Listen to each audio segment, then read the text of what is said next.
যে কেবল নিজের দুঃখকে আপন করে জীবন কাটায় সে শক্তিহীন হয়ে পড়ে, কিন্তু যে ব্যক্তি সমগ্র সমাজের দুঃখ আপন করে জীবন কাটায় সে শক্তিশালী হয়ে ওঠে। প্রদীপ কখনো জ্বলে না, তার প্রকাশিত আলোই তার পরিচয় দেয়। ঠিক তেমনই তুমি তোমার সম্বন্ধে অন্যের কাছে কিছু বলতে চেও না, শুধু ভালো কর্ম করে যাও, তোমার কর্মই তোমার পরিচয় দেবে।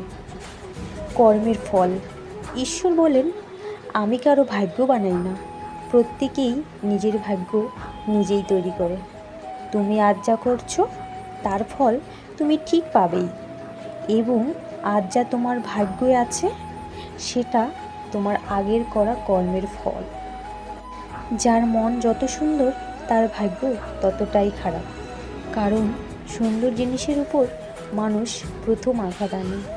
সত্য বলার কারণে যদি তোমার চারপাশের প্রিয়জন সরে দাঁড়ায়, তবে মনে রেখো তুমি এতদিন আবর্জনাগুলোকে আগলে রেখেছ।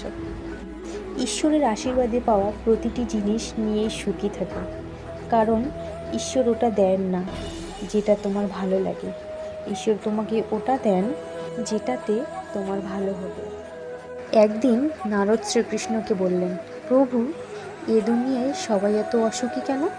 শ্রীকৃষ্ণ বলেন, সুখ তো সবার জীবনে পর্যাপ্ত পরিমাণে থাকে, কিন্তু সবাই একে অন্যের সুখের হিংসাতে ভুগছে।